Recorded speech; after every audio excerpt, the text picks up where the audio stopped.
Hello everyone, कैसे हैं आप सभी। उम्मीद आप सभी अच्छे होंगे। ये हमारी सीटिंग अरेंजमेंट की 6th वीडियो है। हमने पहले 5 अपने जो पार्ट हैं वो कर लिए हैं। ये 6 पार्ट है, 6th वीडियो है। जिन्होंने भी वो 5 नहीं देखे हैं वो उन्हें जाके ज़रूर देख लें, ताकि आपके बेसिक अच्छे होते जाएं और जो आपको अगली वीडियोज़ में करवाया जाएगा वो आपको अच्छे से समझ आए। चलो ज़्यादा वक्त न लेते हुए स्टार्ट करते हैं।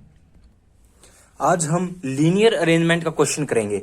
जैसे हम सर्कुलर अरेंजमेंट करते थे, वो सर्कल में हम अरेंज करते थे उनको, आज हम लीनियर अरेंजमेंट के क्वेश्चन शुरू कर रहे हैं।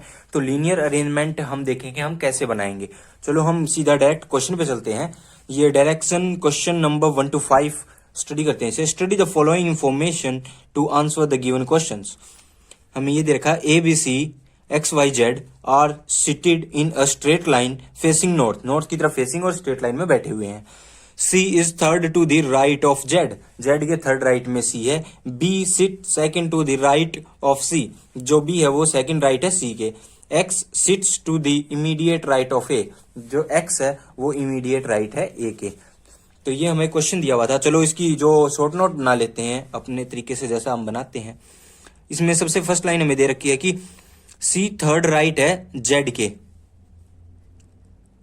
फर्स्ट सेकंड थर्ड, Z के third right C is third to the right of Z and B sits second to the right of C के second right, first right second right, C के second right B है। उसके बाद में हमें क्या देखा है, X sits to the immediate right of A, जो X है वो A का इमीडिएट राइट है। तो A का इमीडिएट राइट इस साइड X। तो ये हमारा बन गया है, शॉर्ट नोट बना लिया हमने। तो अब हम इसे अरेंज करते हैं। टोटल कितने मेंबर है, 1 2 3 4 5 6 मेंबर है। अगर मैं इस लाइन को देखना चाहूं तो 1 2 3 4 5 6 मेंबर है। तो इसका मतलब इसी अरेंजमेंट में हमारा पूरा होगा, और तो कोई अरेंजमेंट बनेगी नहीं। जो भी बनना है हमारा इसी में ही पूरा होगा। और अगर इसी में पूरा होगा तो हमें दे रखा है कि A और X साथ में होने चाहिए, और साथ में 2 जगह सिर्फ यहीं खाली है, तो यहीं AX आएगा। तो A के राइट में X है तो A यहां आ जाएगा और X यहां आ जाएगा। और जो हमारा बच गया, क्या बच गया, A B C X Y Z, तो Y बच गया, Y यहां आ जाएगा। ये हमारा टोटल अरेंजमेंट बन गया। क्या बन गया, Z A X C Y B। तो अब हम अपने क्वेश्चंस की तरफ देख लेते हैं एक बार। फर्स्ट क्वेश्चन हमें दे रखा है, which of the following represent the pair of persons sitting exactly in the middle of the line. Middle of the line, exactly middle. Exactly middle में देखता हूं तो 2 यहां छोड़ दिए, 2 यहां छोड़ दिए, बीच वाले 2 बच गए, X और C। X और C ऑप्शन नंबर 4 है। क्वेश्चन नंबर 2 देखता हूं, what is X position, X की पोजीशन क्या है with respect to Z, Z के रिस्पेक्ट में X की पोजीशन। X यहां पे है, Z यहां पे है, तो X है first and second to the right. तो मैं ऑप्शन की तरफ देखता हूं, सेकंड टू द लेफ्ट यहां है, सेकंड टू द राइट हमारा 4th ऑप्शन, ये हमारा करेक्ट हो जाएगा। क्वेश्चन नंबर 3 की तरफ चलते हैं। इसी का क्वेश्चन नंबर 3 क्या दे रखा है, 4 of the following 5 are alike in a certain way based on their sitting position in the above arrangement and so from a group which the one that does not belong to the group. कौन सा है इस group से belong नहीं करता। चलो देखते हैं। Z के बाद A, अगर मैं यहां देखना चाहूं अपने अरेंजमेंट के अंदर तो देखता हूं Z के बाद A, Z के डायरेक्ट बाद A है, X के बाद C, X के बाद C अगर मैं देखना चाहूं, क्या हमें दिख रहा है, ये रहा X के बाद C डायरेक्ट बाद में है, C के बाद में Y, C के बाद में Y डायरेक्ट है, Y के बाद में B, Y के बाद में भी डायरेक्ट है, और X के बाद में A, X के बाद में A नहीं है, X के इस साइड A है। अब की बार सब बार इस साइड चल रहे थे, पर इस बार इस साइड चले, तो हमारा 5th ऑप्शन करेक्ट हो जाएगा। क्वेश्चन नंबर 4 की तरफ बढ़ते हैं। How many person are seated between A and C, A और C के बीच में कितने पर्सन बैठे हुए हैं। चलो देखते हैं हमारी अरेंजमेंट में, ये A है ये C है, इसके बीच में बैठा हुआ है X, 1 पर्सन, 1 हमारा option number 1। Question number 5, A ratio का साइन X, A X से रिलेटेड है, Z A से रिलेटेड है, तो Y किस से रिलेटेड होगा, A X से रिलेटेड है, Z A से रिलेटेड है, तो A जो है A के आगे वाला राइट साइड वाला X, Z के राइट साइड वाला आगे वाला X, तो Y के राइट साइड आगे वाला B। तो जो Y होगा वो ऑप्शन नंबर 2 B से रिलेटेड होगा। तो हमने देखो ये जो अरेंजमेंट, लीनियर अरेंजमेंट का एक अरेंजमेंट किया, डायरेक्शन 1 to 5। अब हम डायरेक्शन 6 to 9 की तरफ चलते हैं।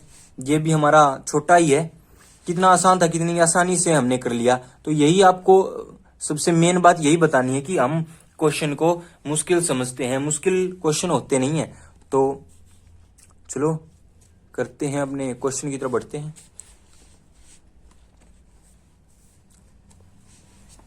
यहां कर लेते हैं इस बार। चलो देखते हैं। 7 friends 6 to 9 study the following information to answer the given questions। 7 friends है T U V W X Y Z are sitting in a straight line facing north। एक स्ट्रेट लाइन में बैठे हुए हैं नॉर्थ की तरफ फेस करके। W sits fifth to the right of T। जो W है वो फिफ्थ राइट है T से। W sits fifth to the right of T। तो लिख लेते हैं T का first, second, third, fourth, fifth. T का fifth right W sit fifth to the right of T। W does not sit any of the extreme ends। कोई भी extreme and पे W नहीं बैठा, तो इसका मतलब W के इस साइड भी कोई ना कोई तो होगा, क्योंकि एंड पे नहीं बैठा। चलो आगे। 2 people sit between Z and X। Z और X के बीच में 2 पर्सन बैठे हुए हैं। बना लेते हैं, यहां बना लेते हैं Z 2 और X, क्योंकि Z और X के बीच में 2 बंदे बैठे हुए हैं। तो हमने 2, हम ऐसे भी डिनोट कर सकते हैं कि इसके बीच में 2 लिख के हमने सर्कल लगा लिया, ताकि हमें पता चल गया Z और X के बीच में 2 बंदे बैठे हुए हैं। चलो आगे चलते हैं हम। Y sit third to the left of U। जो Y है वो थर्ड लेफ्ट है U से। Y sit third to the left of U। First, second, third. U से थर्ड लेफ्ट पे Y हमारा हो गया। U से first left, second left, third left हो गया। Y sit exactly in the middle। Y exactly middle में बैठा हुआ है। 7 बंदे हैं तो 3 एक साइड, 3 एक साइड। अगर मैं यहां से देखना चाहूं तो 1 2 3 4 5 6 7 बंदे हो गए। तो इस लाइन से पता चलता है कि यही डायग्राम बनेगा, इसी में हमें अरेंज करना है, क्योंकि ये 7 बंदे पूरे हो गए हैं। तो वाई का हमें पता चल गया, 3 इस साइड, 3 इस साइड, मिडल में बैठा हुआ, तो ये वाई आ गया हमारा वाई। उसके बाद में वाई यू से थर्ड लेफ्ट पे है, तो हमें पता है जब ये नॉर्थ फेसिंग है तो यू अगर यहीं होगा तो ही फर्स्ट, सेकंड, थर्ड लेफ्ट होगा। अगर मैं यू और कहीं आ नहीं सकता 2 छोड़ के, क्योंकि वाई से 2 छोड़ के यू चाहिए है, तो यू इसी साइड होगा। इससे फर्स्ट, सेकंड, थर्ड लेफ्ट पे वाई हो गया। अब हमें पता है कि जेड और एक्स के बीच में 2 बंदे हैं। अगर मैं यहाँ पे जेड या एक्स किसी में एक को रखूंगा और उसके बाद 2 छोड़ूंगा तो यहाँ पे ही आएगा। इसका मतलब यहाँ और यहाँ ही जेड एक्स आएगी, जेड और एक्स यहीं आएंगे। तो यहां जो आएगा उसका हमें पता चल जाएगा। कैसे? क्योंकि हमें पता है टी यू वी डब्ल्यू, तो यहां वी आ जाएगा, क्योंकि वी के लिए और कोई जगह नहीं है, क्योंकि ये दोनों और ये दोनों तो फिल होंगी एक्स या जेड से। चलो आगे पढ़ते हैं। इनमें क्या दिया हुआ है? Y sits exactly in the middle. Z is not an immediate neighbour of Y. जो हमारा जेड है वो इमीडिएट नेबर नहीं है वाई का। मतलब जेड इमीडिएट नेबर वाई का ये भी है, ये भी है। तो यहाँ तो जेड है नहीं, यहाँ भी जेड नहीं आ सकता। अगर यहाँ जेड नहीं आएगा तो यहाँ क्या आ जाएगा? यहाँ आ जाएगा एक्स। अगर यहाँ एक्स आ गया तो यहाँ आ जाएगा जेड। कितनी आसानी से हमारे डायग्राम बना लिया। अब इसी डायग्राम को एक बार नीचे बना लेता हूं मैं, आपको अच्छे से दिख जाए। यहां बना लेता हूं T Z V Y X W U. ये हमारा डायग्राम बन गया है। ये नॉर्थ फेसिंग है और लाइन में बैठे हुए हैं। चलो हम क्वेश्चन की तरफ बढ़ते हैं। क्वेश्चन हमें क्या क्या दिए हुए हैं वो देखते हैं। जो हमारा 6th क्वेश्चन हमें दिया हुआ है वो है व्हाट इज दी जेड्स position with respect to W. W के रिस्पेक्ट में जेड की पोजीशन निकालनी है हमें। डब्ल्यू के रिस्पेक्ट में जेड की पोजीशन, ये रहा डब्ल्यू और जेड। डब्ल्यू के रिस्पेक्ट में जेड की position with respect to W. तो जेड की पोजीशन डब्ल्यू के रिस्पेक्ट में first, second, third, fourth. Fourth to the left. अगर मैं देखना चाहूं तो फोर्थ टू द लेफ्ट हमारा ऑप्शन नंबर है थर्ड। चलो अभी next question, 7th question. Who is second to the right of T. Second to the right of T. T हमारा यहाँ पे है first right, second right. Second right पे V है, तो ऑप्शन नंबर जो वी है वो फोर्थ ऑप्शन है। Option number 4 is correct. Question number 8 देखते हैं। 4 of the following 5 are unlike in a certain way based on their sitting position in the above line and so form a group which is the one does not belong to the group. इन 5 में से कौन सा group से belong नहीं करता? इसका मतलब U और W, X और V ये सब रिलेट करेंगे। एक है वो जो वो रिलेट नहीं करेगा, जैसे U और W। U और W को अगर मैं देखना चाहूं तो U के डायरेक्ट लेफ्ट में W है, U के डायरेक्ट लेफ्ट में W है, तो X और V, X के डायरेक्ट लेफ्ट में V होना चाहिए। X यहाँ पे है तो एक छोड़ के V है, वो भी लेफ्ट साइड में, ठीक है। अब मैं थर्ड देखता हूं तो Z के बाद T, जो हमारा Z और T है वो तो ये डायरेक्ट है क्योंकि Z के डायरेक्ट T, तो U के डायरेक्ट लेफ्ट में W था इमीडिएट लेफ्ट में, और Z के इमीडिएट लेफ्ट में T है, Z के इमीडिएट लेफ्ट में T है। तो इसका मतलब ये जो XV था ना, यही ऑप्शन हमारा करेक्ट हो जाएगा, क्योंकि हमें सब ऑप्शन करेक्ट देखने की जरूरत नहीं है। इसमें यही फायदा होता है कि 5 ऑप्शन में से एक ऑप्शन अलग छाटना है। अगर आपको 2 ऑप्शन एक जैसे मिल जाते हैं और जो तीसरा ऑप्शन है वो अलग मिल जाता है, तो वही आंसर होगा। आप बाकी के 2 ऑप्शन है वो बिना चेक किए अपने आंसर का पता लगा सकते हैं। तो अभी एक क्वेश्चन इसका बचा है, वो 9th क्वेश्चन भी देख लेते हैं। 9th क्वेश्चन आपके सामने है, if all the 7 friends are made to sit alphabetically from right to left, right to left बैठाने हैं हमें, वो भी अल्फाबेटिकली बैठाने हैं। अगर हम 7 फ्रेंड्स को अल्फाबेटिकली बैठाने लग जाएं राइट टू लेफ्ट, राइट से लेके लेफ्ट तक, position of how many remain unchanged, कितने जो लेटर्स उनकी पोजीशन चेंज नहीं होगी। चलो अगर मैं यहां से देखना चाहूं तो U V W X Y Z, I am sorry T रह गया था, दोबारा लिख लेते हैं यहां से, T U V W X Y Z, ये हमने अल्फाबेटिकली बैठा दिए हैं। तो हम देखते हैं U T की पोजीशन पे U की पोजीशन पे T आ गया, W की U पे U आ गया, X की पे V आ गया, Y की पे W आ गया, V की पे X आ गया, Z की पे Y और T की पे Z। तो इसका मतलब जो हमारा जो रिमेन चेंज, मतलब जो अनचेंज, सभी के सभी चेंज हो गए, कोई भी अनचेंज नहीं हुआ। तो इन्होंने पूछा था how many will remain unchanged, unchanged कितने होंगे, तो इनमें से कोई भी नहीं रहा, तो 0, नन ऑप्शन इज करेक्ट। तो ऑप्शन नंबर फर्स्ट हमारा बिल्कुल सही है। हमने अपने 2 सीटिंग अरेंजमेंट, 2 लीनियर अरेंजमेंट कर लिए हैं। अब हम थर्ड लीनियर अरेंजमेंट की तरफ बढ़ते हैं। थर्ड जो हमारा लीनियर अरेंजमेंट है हम उसकी तरफ बढ़ते हैं। उसको कैसे बनाएंगे, चलो स्टार्ट करते हैं। आपके सामने है क्वेश्चन, एक बार रीड जरूर करें मेरे साथ। PQRSTVXY, PQRSTVXY 8 बंदे हैं, are seated in a straight line, एक स्ट्रेट लाइन में बैठे हुए हैं, फेसिंग नॉर्थ, सबका जो फेस है वो नॉर्थ की तरफ है। P seat 4th to the left of V, जो हमारा P है वो 4th लेफ्ट है V से 4th लेफ्ट हमारा P है। P is to the 4th to the left of P seats 4th to the left of V, जो हमारा P है वो 4th लेफ्ट है V से। लिख लेते हैं हमें शॉर्ट नोट में direct, P is 4th to the left of V, यहाँ 1st 2nd 3rd 4th, V से 4th लेफ्ट पे हमारा P हो गया, V से 4th लेफ्ट पे हमारा P हो गया। V sits either 6th from the left end, या तो लेफ्ट एंड से 6th है ऑफ द लाइन, और 4th from the right end of the line. या तो V, ये जो V है हमारा, या तो ये लेफ्ट हैंड है, लेफ्ट हैंड से 6th होगा, या फिर ये V 4th होगा राइट हैंड से, यही दिया गया है। V sits either 6th from the left hand से 6th ऑफ द लाइन, और 4th from the right hand of the line. चाहे तो राइट हैंड से, ये राइट हैंड है और ये लेफ्ट हैंड है, लेफ्ट हैंड से या तो 6th होगा या 4th होगा लेफ्ट हैंड से, ठीक है। चलो आगे देखते हैं अपने क्वेश्चन की तरफ।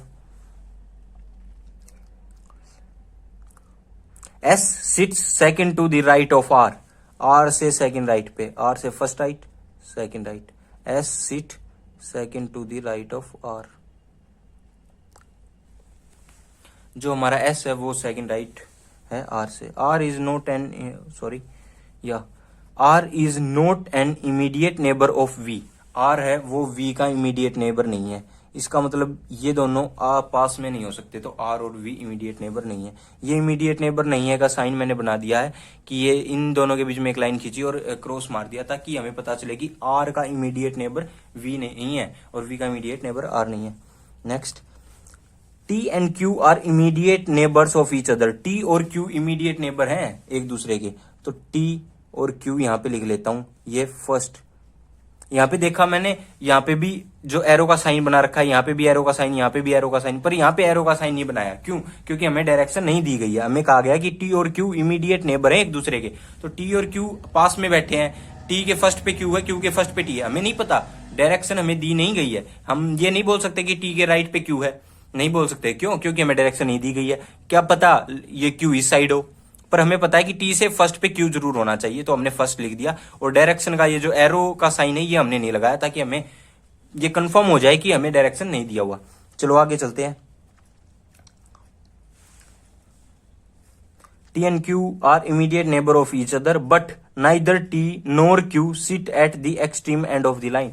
ये दोनों एंड पे नहीं बैठे। मैं यहाँ पे एंड लिख के क्रॉस कर दिया, दोनों तरफ मैंने क्रॉस कर दिया एंड लिख के, कि ये जो है ये एंड पे नहीं बैठे हुए, तो एंड लिख के मैंने क्रॉस कर दिया। ठीक है, उसके बाद में चलते हैं। Only one person sit between T and X। T और X के बीच में सिर्फ एक बंदा बैठा हुआ है, तो मैं यहां लिख लेता हूं X और T के बीच में एक बंदा बैठा हुआ है। One person sits between T and X। T और X के बीच में एक बंदा बैठा हुआ है। इसमें भी डायरेक्शन नहीं दी हुई, तो मैंने किसी भी एरो का साइन नहीं लगाया, पर हमें पता चल गया ये वन मैंने बीच में लिख लिया कि इसके और इसके बीच में एक पर्सन है।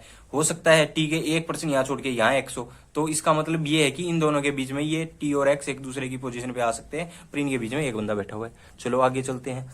X does not sit at the extreme end of the line. जो X है वो एक्सट्रीम एंड पे नहीं बैठा हुआ, तो मैं यहाँ पे एंड लिख के क्रॉस का साइन लगा लेता हूं, ताकि हमें पता चल जाए कि X एंड पे नहीं बैठा हुआ। चलो अब हम इसे सोल्व करते हैं। हमें क्या दे रखा है?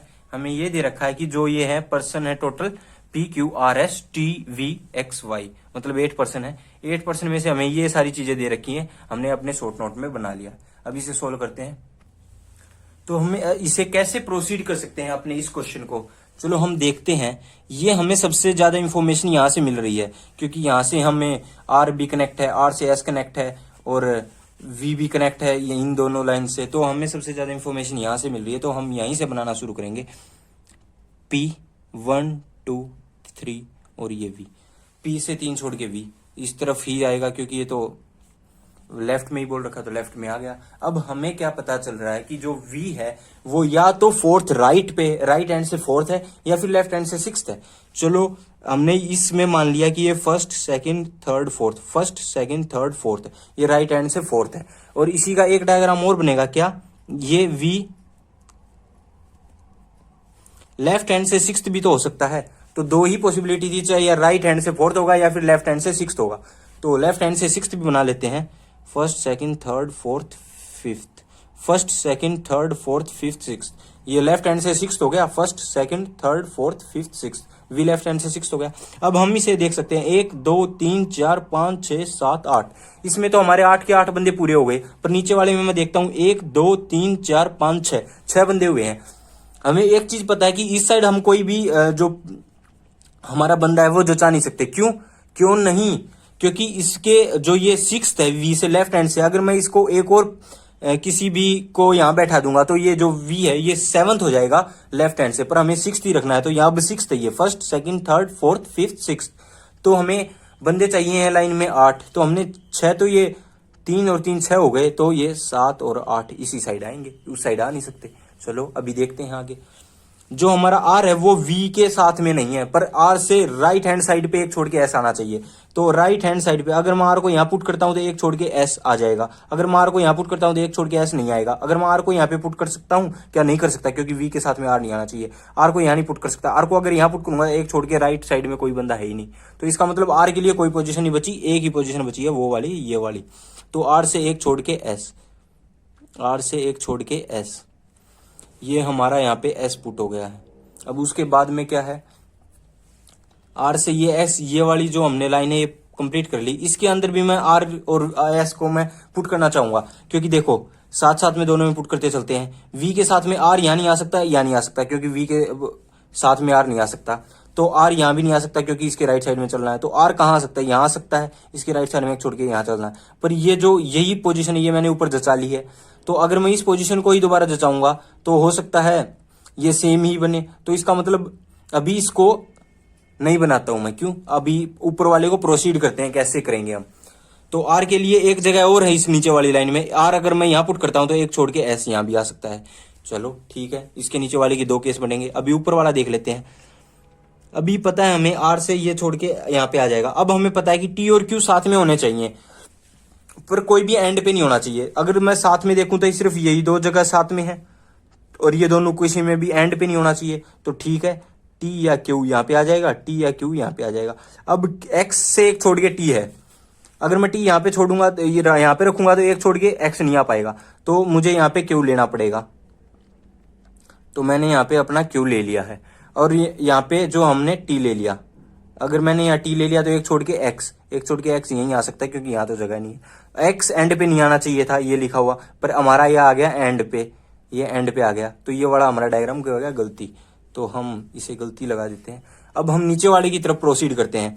हमने इसमें देखा था कि आर यहाँ छोड़ के यहाँ भी आ जाएगा, तो इसमें 2 केस बन रहे थे आर के।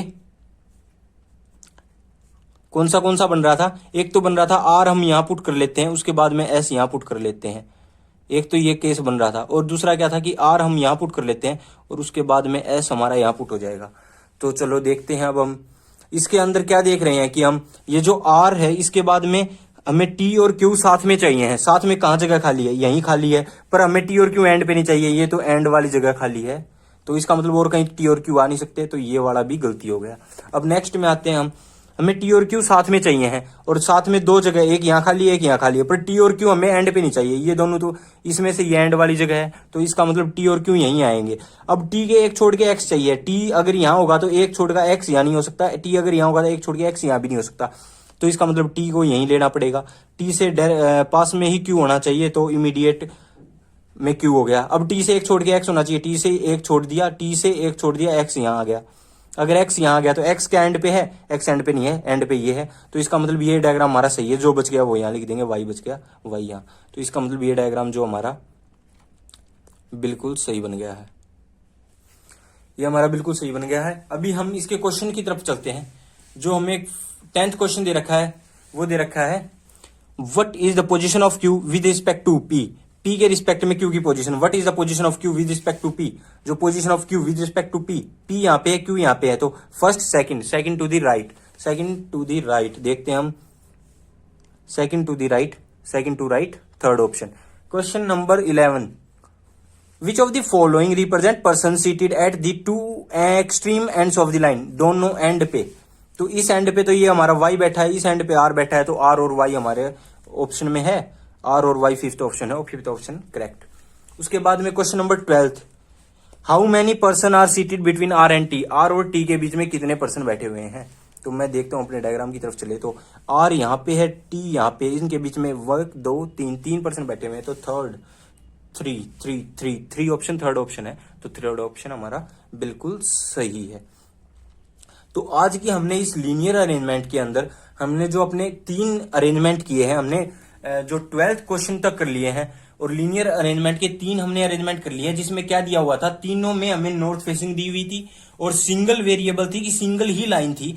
आगे हम लीनियर अरेंजमेंट के डबल लाइन वाले भी करेंगे। तो उम्मीद है आज आप लोगों को अच्छे से समझ में आया होगा। जिसको भी जो भी प्रॉब्लम है आप कमेंट बॉक्स में लिख दें, ताकि आपकी जो प्रॉब्लम का सॉल्यूशन आपको जल्दी से जल्दी मिल सके। तो आज को हमने 12 क्वेश्चन कर लिए हैं आज अपने, जो डायरेक्शन 12 तक 3 लीनियर अरेंजमेंट की है। आगे आने वाली वीडियो में हम लीनियर अरेंजमेंट के और क्वेश्चन भी करेंगे।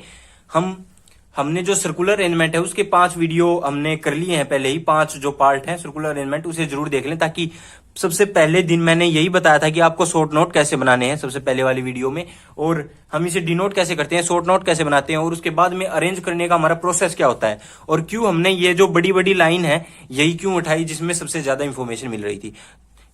तो ये सब उसी वीडियो में बता रखा है, जिन्होंने भी नहीं देखी है वो जरूर देख लें। चलो ठीक है, फिर मिलते हैं नेक्स्ट वीडियो में नेक्स्ट लीनियर अरेंजमेंट के क्वेश्चंस के साथ। तब तक के लिए धन्यवाद, बाय बाय।